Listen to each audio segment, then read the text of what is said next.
Welcome everyone to the Ask an Architect show. Here with me today, Rachel Minnery, FAIA, of course.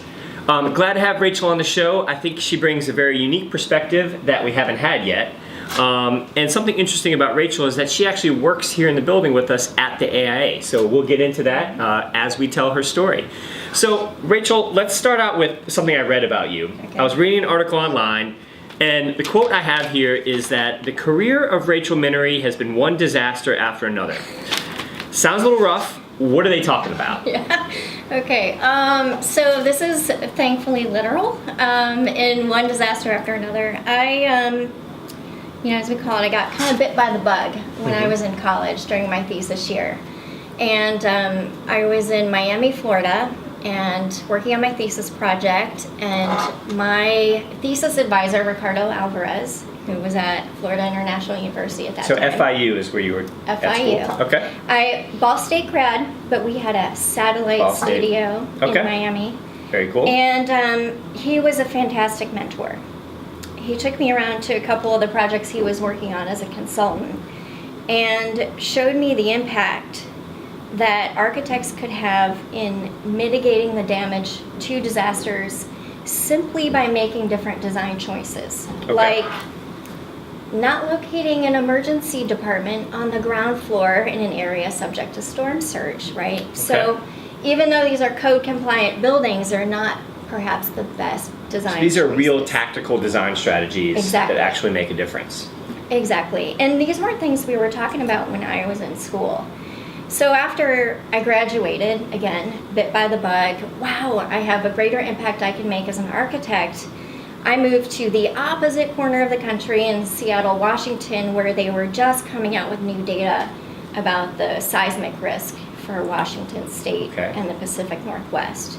So having done some training in how to perform safety assessments of buildings after a disaster, this is probably one of the most critical times that architects are needed in a community, is to make sure that we're not further endangering people who are going back into their homes and businesses after a disaster. Sure. So all of this design work that you're doing in and around disasters or potential disasters can be classified under resilience, right? Or resilient design. So that's kind of a buzzword right now. What does that really mean? Like, how would you define resilient design? We, really important segue there, in that, 10 years ago with the AI Disaster Assistance Committee, we were trying so hard just to get people to prepare for natural disasters. Mm-hmm. Get your emergency kit ready. Be proactive. Be proactive, sure. Exactly. Get your clients thinking about these issues and design. And now, for good or for bad, because we've had way too many major disasters in the past 10, 15 years, we've had so much practice with this work that we now realize that these are not one-off events anymore. They're much more commonplace, and no one is immune to a disaster. So now we talk about risk reduction, resilience, the ability to bounce back, to recover your businesses more quickly, to move back into your home more quickly, and ultimately, in the face of climate change risks, being able to have a home or a business, a building that is more readily adaptable to changes in temperature and precipitation. So you hit on something I was going to piggyback on, was the potential for climate change to affect the potential for these natural disasters. Are you seeing any science or data behind that shows that there is an increase in these natural disasters as a result of climate change? Yes. Thankfully, I would say maybe just 3 or 4 years ago, even when I came on board at AIA, it was loose, it was kind of vague. We know we're going to expect changes in temperature, more droughts, more fires on one hand, but more blizzards, more floods on the other hand. So more extremes. More extremes, exactly. So that baseline standard that we've been designing to is evolving. Now we actually have specific data. You can go into Climate Explorer, both NOAA and NASA. Okay. Have some great tools, as well as a couple of organizations like Climate Central. You plug in your zip code and you'll get some general data. Now granted, this isn't site specific, but it's a really good starting point for architects to begin looking at or expanding their site analysis work. So because of climate change and because of its effect on the frequency of natural disasters, the importance of resilient design is probably greater than ever. So for our audience who are architecture students in school right now, kind of getting a sampling of all the different aspects of the profession, you mentioned a couple of tactics earlier about the emergency room on the ground floor and things to avoid. Right. What are some other tactical things that you see as part of resilient design that you see over and over, just to give our audience a sense of what this even means? Like, what kind of things do people employ to make buildings more resilient? Yeah, great question. So I would say every good solution starts with accurately defining the problem. Okay, so to maybe take that out of concept mode, I would start by looking at a local hazard mitigation plan, which tells you more specifically, like for example, we think about, I'm going to use Seattle as an example, earthquakes being the highest risk hazard. Actually, it's not. It's windstorms.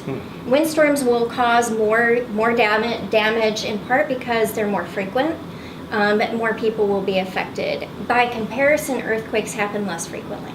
So it takes sort of the mystery around the idea out of it.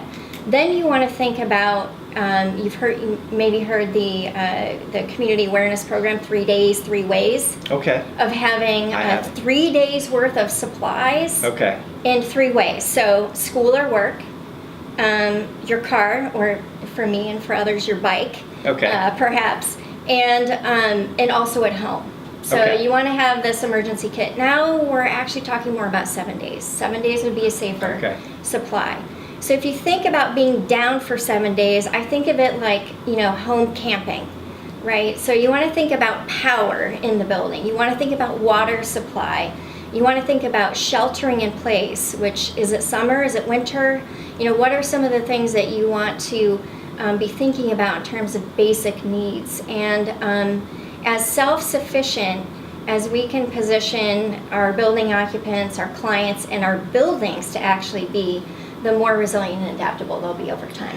What I find fascinating about this whole kind of niche within design is that you're really making an impact directly on somebody's life. I mean, building buildings that are more resilient saves lives and protects lives, and that has a direct impact on the human condition.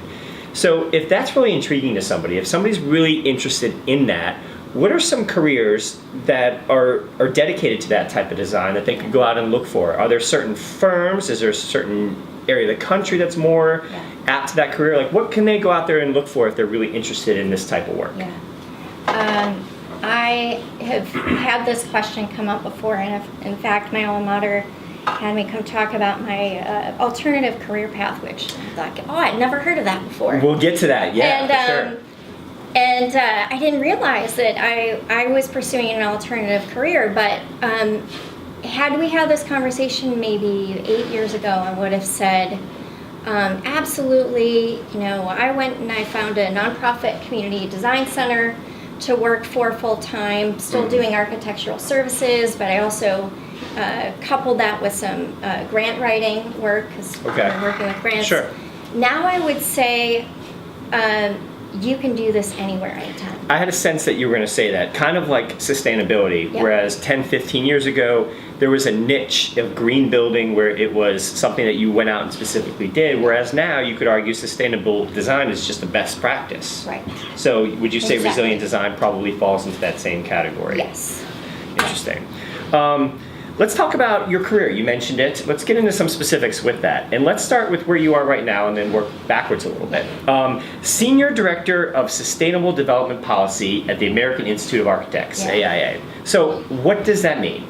Walk me through that one. So in my job, more on a day-to-day basis, I lead our Resilience Initiative, which is part of 4 focus areas of sustainability. Okay. This comes out of AIA's Sustainability So resilience Leadership is part of Scan. one element of sustainability. Exactly. Got it. So we looked at, when AI looked at 2013, the most prominent areas where architects could make an impact in sustainability. It was energy, materials, transparency, design and health, and resilience. Okay. So creating a strategy around that, and then developing the programs that will help us meet those goals.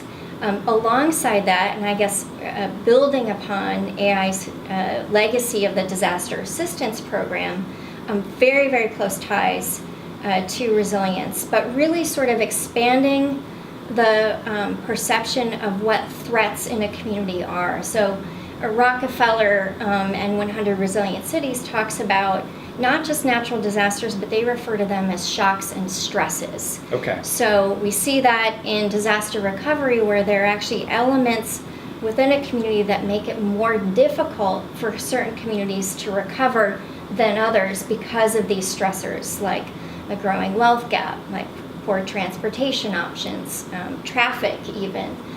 So these are some of the aspects that we refer to when we talk about the stresses that impact the viability of communities. You mentioned it earlier, the whole alternative career phraseology that's thrown about a lot recently. And when your name first came across our path as a potential interview for this show, actually, it was like, well, we kind of want more traditional people who are in practice, working in the profession, not necessarily alternative paths. But I would actually argue that you are a very traditional architect, and you're actually working directly with the built environment and trying to improve how things get built and how architects put some of these tactics into practice. So I would say it's actually a very traditional career. Would you agree, disagree? Where do you stand on it? Yeah, that's a good point. I think that I feel very fortunate and responsible that I'm in a position at our national headquarters at the AIA to help inform, educate, make more members aware of the opportunities in front of them to impact for the positive their communities and the built environment. I think that I'm also perhaps in that sense an example of another aspect of resilience, which is how we do our work. And that is applying creative systems thinking to problems. It's a design solution, and I can't emphasize enough how much I think resilience is a design problem. That architects are probably one of the key professions to help answer some of these very complex problems that we're facing. I think it's great. I think it's a direct impact not only on the built environment, but on the profession itself and how the profession practices. So let's walk through a couple other spots that you've had. Architects Without Borders in Seattle and Architecture for Humanity in New York. Where should we start? Maybe Architecture for Humanity, work backward? Sure. Okay. That works for me. Tell me about that experience in New York. What were you doing up there? Yeah. What was going on? So I was in Seattle, worked there for 15 years, and I was working at Environmental Works. It's one of the about 40 or so nonprofit community design centers. It was a great job. It was a really wonderful fit, and I told them I was taking a sabbatical. Okay. To go to New York to lead the Hurricane Sandy reconstruction program. So for direct Architecture for initiative with Humanity. Sandy. Yep. And part of the reason why I wanted to make that leap is I wanted to experience for myself what it was like to be uprooted, as you are as a disaster victim, and to gain some more empathy and compassion and actual experience of what that is like. And we conducted a few really great projects, one of them being the Hurricane Sandy Design Help Desk, where we it was sort of a matchmaking session where we trained architects in the latest post-Sandy codes and standards for land use and building codes. Okay. And we paired them up with survivors or homeowners who are really struggling with the myriad and very complex issues related to recovery. Do I repair, rebuild, or move? And so that was a great opportunity, again, as architects, taking them out of your day-to-day work to be able to contribute their design skills and their thinking to people in need. And that's really what also Architects Without Borders was about. So moving over to Architects Without Borders, if the New York involvement and engagement was about Hurricane Sandy, was there something specific you were working on with Architecture Without Borders in Seattle? Yeah, another fantastic group. They just celebrated the 10-year anniversary last year.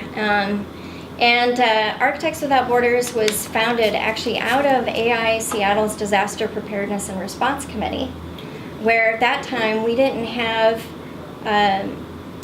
really have a system in place for dealing with disaster recovery. We did for responding to disasters and the safety assessments I mentioned before. And so when the earthquake and tsunami hit in Sri Lanka in 2005, we had a bunch of architects that rallied around this idea of, gosh, we're so fortunate here in the U.S. Is there something that we can do to help others? Sure. And 50 people showed up to that first meeting, and out of that, created a nonprofit organization that's doing both domestic and foreign projects to this day around the world, and it's just fantastic group of people. So you've had a long and full career already. So it's refreshing to know that you're at the national organization helping to move policy forward and to move practice forward. But I want to wrap it up with a little bit more of kind of a behind the scenes of Rachel Minnery. So what kind of things right now are you doing outside of work that are piquing your interest? Are you reading something interesting? Do you have a podcast, television show? What do you do outside of work that is really keeping you excited about life? Yeah. Let's see. I'm a bike commuter. I like to spend a lot of time outdoors, and if for those of you who've been to DC, you know that springtime is magic time. Sure. And cherry blossom time. Yeah. So I spend a lot of time in my garden, actually, Okay. getting that up to speed, and just discovered we have an involuntary pet turtle in the backyard. It's dangerous. Wonderful to have around, but also chomping up a lot of my freshly planted vegetables. Aside from that, I recently saw Jonathan Rose speak at the National Institute of Building Sciences conference, and he recently published a book called The Well-Tempered City. And I think he is a fantastic human being and also just a wonderful resource to developers and architects, and he talks a lot about some of these different aspects of shocks and stresses, but also projecting out into the future and what the future of our cities will look like. So I suggest that for a look.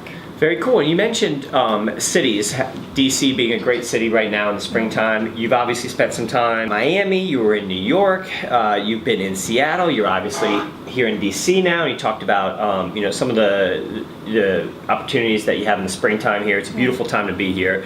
What's your favorite city that you've lived in? Tell me a little bit about, is it Seattle, is it Miami, or what do you like about each one? Because a lot of people that are in our audience are graduating or getting ready to graduate and thinking about what city they want to move to or possibly live in. So what are your recommendations?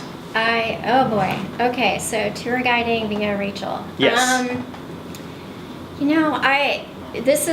I don't mean to sound like a politician. I'm not going to directly answer your question, but I will say traveling and living in different cities has been, I think, one of the best experiences, particularly as a designer, is you start to get to know different cultures, and therefore you get to know people a little bit better. When I was younger, I loved living in a big city and all that it had to offer. And I moved to Seattle because it had two of my favorite things: city and non-city, the great outdoors. And what I love about DC is you get all of that here, but it's also a much lower scale. And that feels more comfortable to me the older I get, the more that I, kind of want to dial it down a couple of notches. And, I hear you. The stress after work.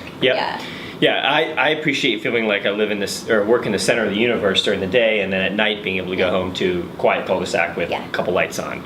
So great. Well, Rachel, this has been fantastic. Thanks so much for joining us today. Thank you. And hopefully provided some great value on resilience and city guides by Rachel Minnery. And we'll see you next time on the Ask an Architect show.